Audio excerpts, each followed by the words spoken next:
Wrigley's Spearmint Gum presents The Howard Miller Show.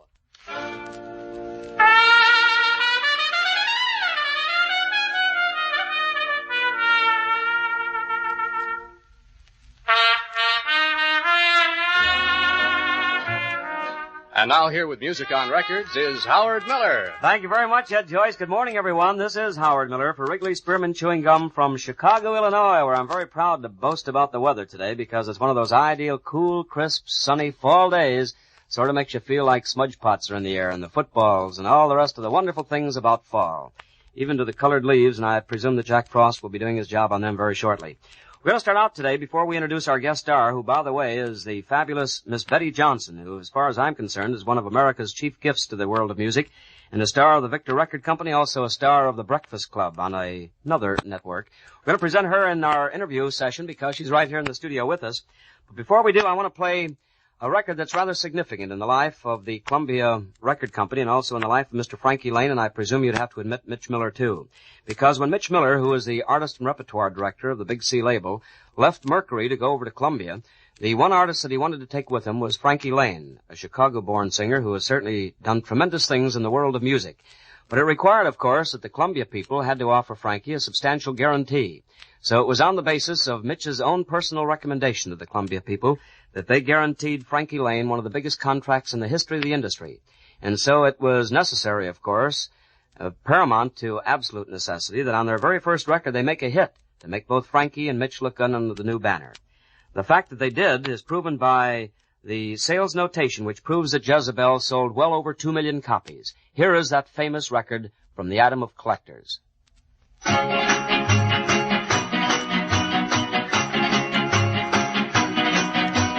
Jezebel,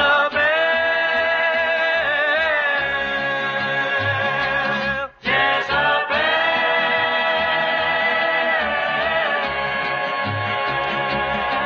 if ever the devil was born without a pair of horns, it was you.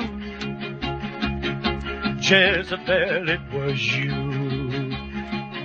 If ever an angel fell, Jezebel,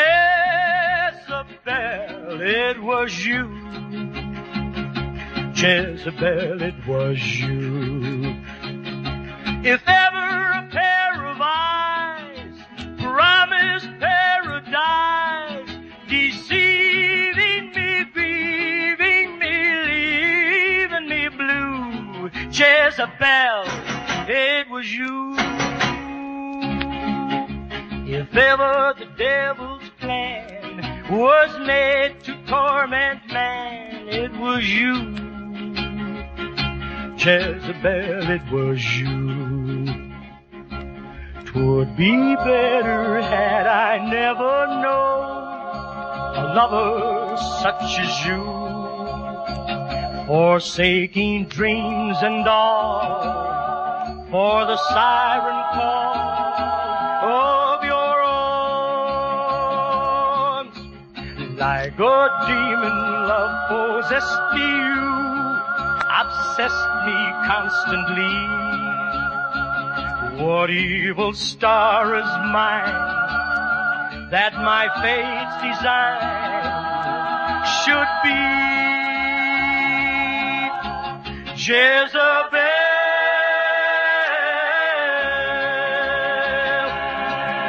If ever a pair of eyes promised paradise, deceiving me, grieving me, leaving me blue, Jezebel, it was you. If ever the devil's plan was made to torment man, it was you. Night and day, every way, Jezebel, Jezebel, Jezebel.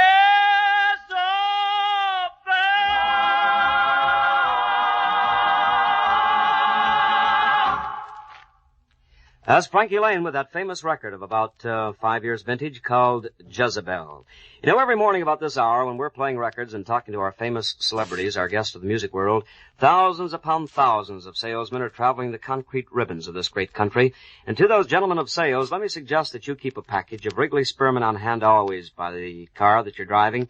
You see, it helps keep people alert and wide awake, helps to relieve drowsiness, and so it's a real help to the man behind the wheel. And, of course, Wrigley Spearmint is always so delightfully refreshing. I hope you'll think about it the very next time you stop for a tank full of gas. You just ask that attendant there if he doesn't have Spearmint chewing gum and make it Wrigley's, the finest in all the world. You see how much faster those miles fly by from one town to the next and increase your sales because it'll increase your happiness. Wrigley Spearmint chewing gum, there's nothing finer. Well, we're tremendously pleased and proud today to have a young girl singer that we have felt for a long, long while was going to hit the jackpot and become a star of the industry. And certainly she has, because it was about 6 or 7 months ago that from out of Opossum Walk Road, North Carolina, believe it or not, that's a town, Miss Betty Johnson came to this town to take over the top singing role in the famous Breakfast Club, a show on another television and radio network. Very pleased to have Betty in the studio this morning. And Betty, it is right, Opossum Walk Road, isn't it? That's certainly right. Where is that town? Well, the town is about 18 miles northwest of Charlotte, North Carolina. Is it very big?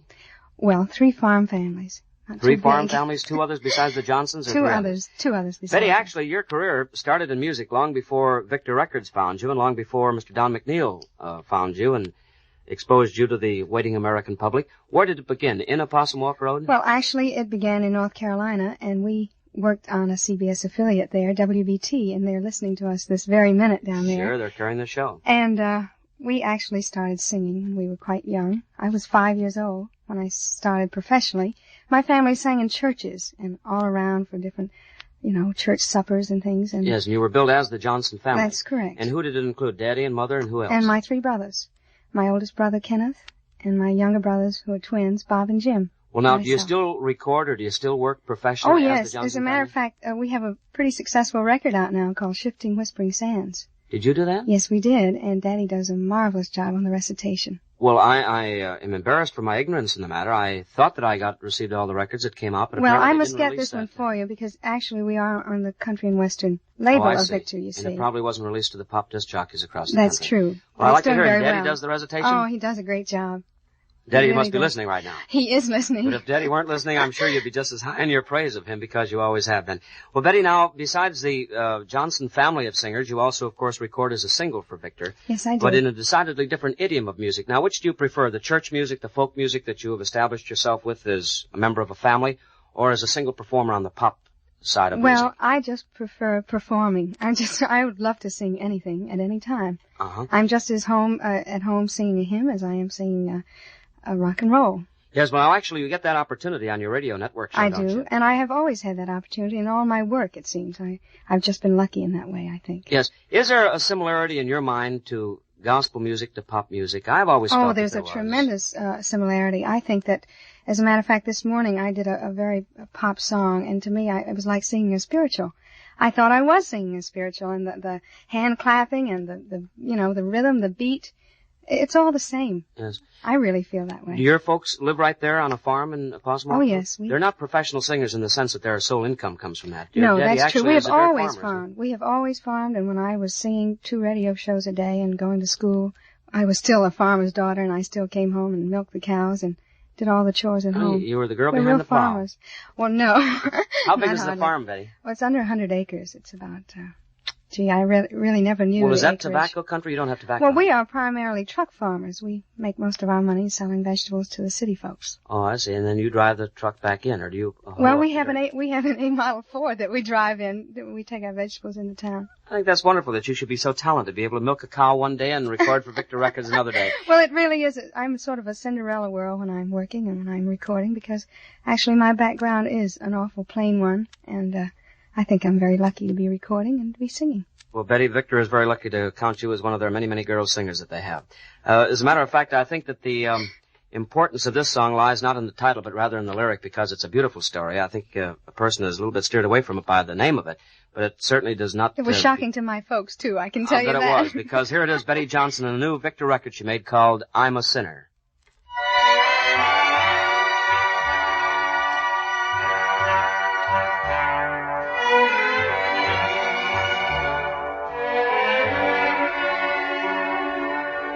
I'm a sinner. If love is a sin, I'm a sinner. If stealing a kiss is stealing, I'll return every kiss to you.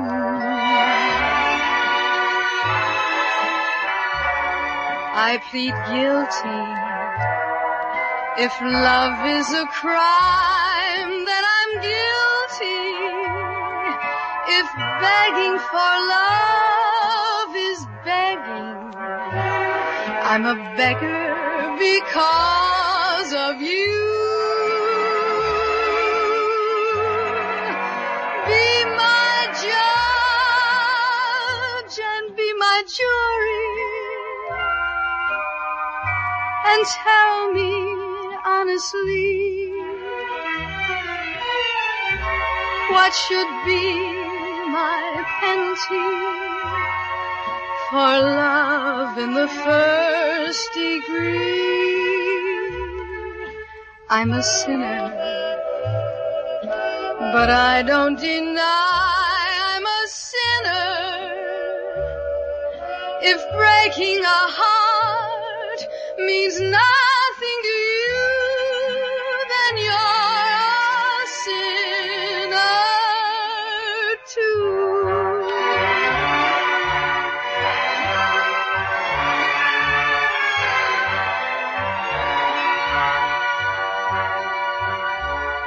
I'm a sinner, but I don't deny I'm a sinner. If breaking my heart means nothing to you, then you're a sinner too.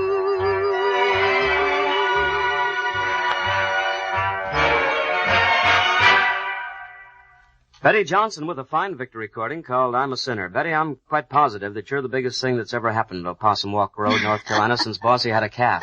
Anything else ever happened down there that's truly exciting besides sending people out to the world to become stars of music? No, except the first time I came to the big city, I was on a big network show like this one, and my line was, "Hello, everybody, I'm Betty." And I said, "Hello, Betty, I'm everybody." That's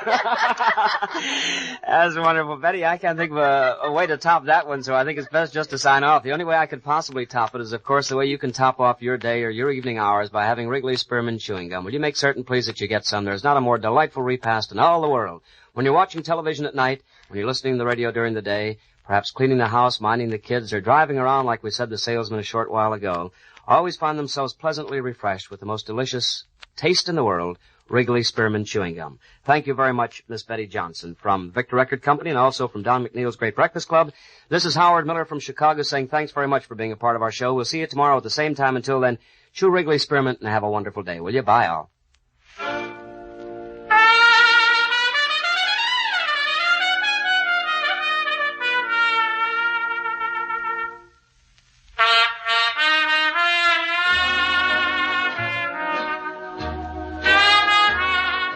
Just heard the Howard Miller Show, music on records, brought to you from Chicago by Wrigley's Spearmint Gum.